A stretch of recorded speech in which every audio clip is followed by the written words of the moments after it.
Habiter à Tierce-Lieu, ce n'est pas de tourpeau. Les villageois ont tous tellement de secrets. Comme je suis un peu fouineuse, je les observe avec ma boule de cristal une fois la nuit tombée. Et quand je découvre qu'un villageois est en réalité un loup-garou, j'essaye de rester discrète et d'alerter les honnêtes citoyens. Mais il suffit d'un faux pas pour me faire repérer et éliminer. Psst. Moi, quand je suis sûre qu'un villageois n'est pas un loup-garou, j'essaie de créer une alliance discrète avec lui.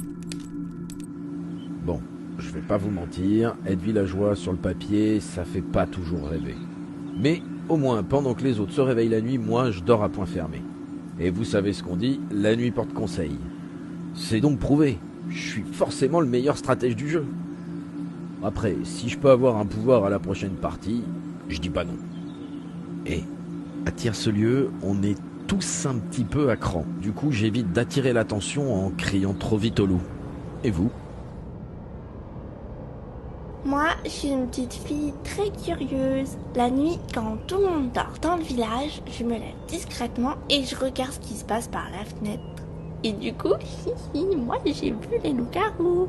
Je sais qui c'est. Mais chut, faut pas qu'ils me repèrent. Psst, ma copine c'est la voyante. Elle aussi voit beaucoup de choses. J'essaie toujours de trouver qui c'est pour m'allier à elle. Vous connaissez la différence entre un bon et un mauvais chasseur ? Le mauvais chasseur, il arme son fusil, il tire, et le bon chasseur, c'est moi. Je suis bien décidé à nettoyer le village de tous les loups-garous. Et si on m'élimine, boum, j'emporte un suspect avec moi. Bon, malheureusement, j'ai parfois tendance à m'emporter à viser à côté, alors m'en voulez pas, hein. Bon, petit conseil. Quand je dois éliminer quelqu'un, je choisis toujours le plus silencieux. Les coupables aiment se faire discret.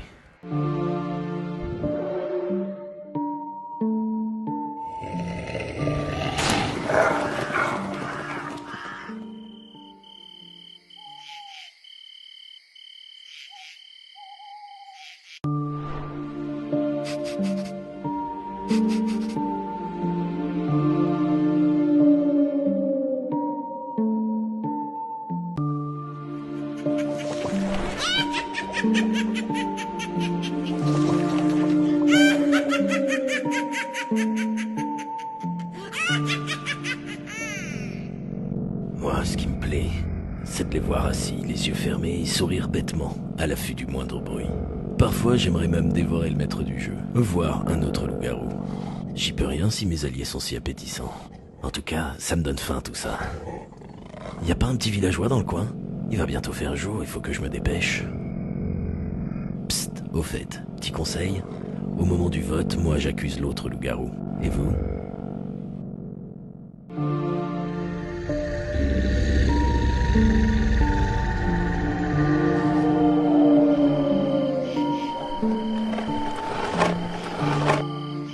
Connaissez-vous l'histoire des Vandeville ?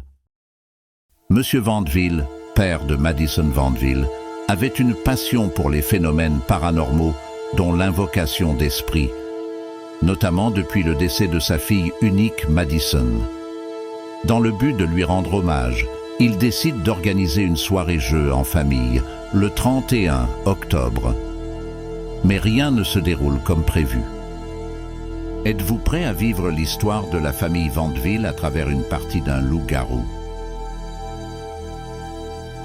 Votre attention, s'il vous plaît. Durant la partie, veuillez ne pas parler, ne pas tricher, ne pas toucher aux intervenants et personnages de l'histoire. Merci de bien vouloir écouter le maître du jeu.